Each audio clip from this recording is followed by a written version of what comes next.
Review code provided by Rainy Frog Games for ladiesgamers.com, where you can find this and other handheld news, reviews and guides. In Little Town Hero, you play as Axe, a child coal miner. Wait, they're 15? Anyway, he lives in a peaceful village guarded by a castle that prevents any outside travel. While training with hopes of becoming a soldier so he can see the outside world, he comes across a red stone. Shortly after, the town is attacked by a monster and he is the only one who can fight it head on. The combat system is unique as your move pool isn't set or always available. At the start of a turn, you'll have a certain amount of power, this game's action points, and some izzets in your wheel. As the turns go by, the amount of power you have at the start of a turn slowly increases. These izzets use power to turn into dazzets. In a turn, you must try to break all your opponent's dazzets with your own.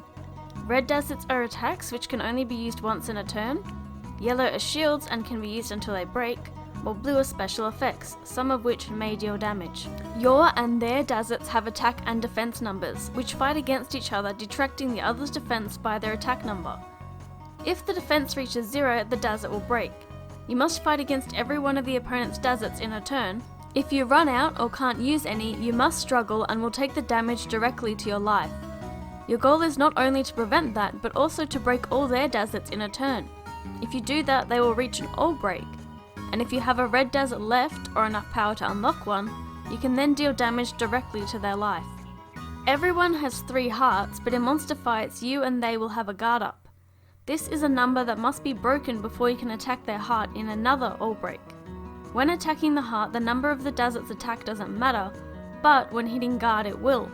So if you hit a guard of 8 with an attack of 6, the guard will still have 2 left on it. Reaching an all break without a spare dazzet isn't the worst though, as you will earn a battle point. These are used to swap izzets around from your hand and headspace, basically your deck, as well as to replenish them. Because you only have so many izzets, you will run out of ideas, which can either be replenished with an increasing number of battle points or when you take damage to your life. Monsters and your sparring partners can have special effects on their dazzets. These may apply instantly, when chosen, broken, or if not broken. It is vital to use the right stick to check what each dazzet's effect is. Especially in monster fights, these can be very annoying, such as Ultimate Break, which lets them break any dazzet it fights regardless of defense. In monster fights, at the end of a turn, a number will roll from 1 to 4 and then you will move around the area akin to a Mario Party board. You can land on particular spaces to help you, either through the support of townspeople or gimmicks. Townspeople have their own special move which can be applied if you're on their space, such as lowering all enemy dazzet numbers by 1, while gimmicks are tied to a particular move of yours. For example, if you have throw as a dazzet, you can throw the chicken you landed next to at the monster. The nameless townsfolk can also add a special izzet to your headspace that can only be used in that fight. One of the most important special effects your dazzets can have is to unlock free mobility. If that's the case, you can choose any space within a 1 to 4 radius to land on. At first it seems that the story follows a monster of the day pattern, as you'll beat a monster, hit the next chapter and run around town doing things until the next. However, there are a few side quests you can do. These range from finding out the source of a talking scarecrow, finding chickens and side monsters. As I went to do one and turns out a couple of the monsters are completely optional, generally it is a good idea to do these side quests as you might get a new town member to assist you in battle. You can also refight previous monsters at the scarecrow. Completing monster fights, real or retreads, sparring with friends and side quests earn you Eureka points. These Eureka points are your skill points that are used in your skill tree, which can increase your guard number, add to the damage or defense of certain moves, and add additional effects. One nice thing they did when you lose a monster fight before you retry, you can then apply your new Eureka points.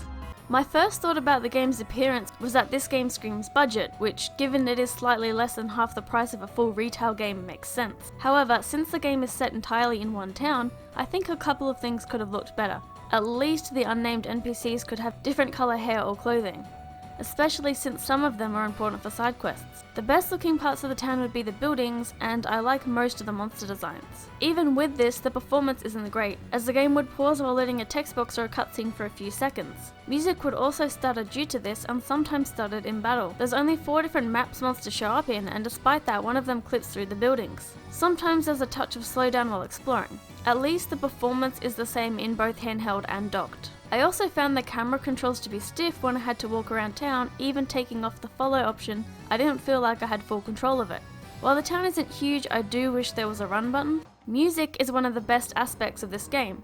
some of which was composed by Toby Fox, Undertale's creator. I like the sound design in general, even if there isn't voice acting. One thing I wasn't expecting to care much for was the story, as the main character is a bit dense. However, they managed to make the setting's background intriguing and part of the plot. Despite having a young protagonist, it's hard to call this game easy. This game is slow-paced and methodical, requiring you to carefully think your options. I personally really struggled with the third boss, partially due to luck, and my first attempt went over 40 minutes and I still hadn't landed any damage on it. The next one I had a little trouble with, but almost all the ones following, not counting the final boss, I could beat by the second try at the latest. Certainly, your mistakes in battle will drag you down, but even with minimal mistakes you can feel pretty hopeless. This can be particularly annoying when other fights make you feel the combat has a more puzzle aspect to it, whereas in monster fights, the Izzets you have on hand and where you are on the map are the most important, but you can barely control it. The lack of combat really made the game more of a drag at the start, especially since for the first few chapters you couldn't walk more than a few seconds without running into a cutscene. I didn't start to properly enjoy Little Town Hero until almost halfway through the game. I'm also not sure if other people will hit the same difficulty spikes as me or find them elsewhere. The game took me over 20 hours to beat, but I did do most of the side quests, and I feel like the final boss can easily add hours to anyone's playtime, if you don't just shut the switch off. While the game has some slight performance and graphical issues, it's a game with a nice setting, good tracks, and an interesting gameplay system. Yet the gameplay in itself would be a primary issue for many. For one, being not easy or easy to understand without playing yourself, and the element of RNG. Because of that, I give Little Town Hero a 5 out of 10. If you have the game, make sure it's updated or you won't be able to play it in English. Bye. Hey, check out my Wooloo Dynamax.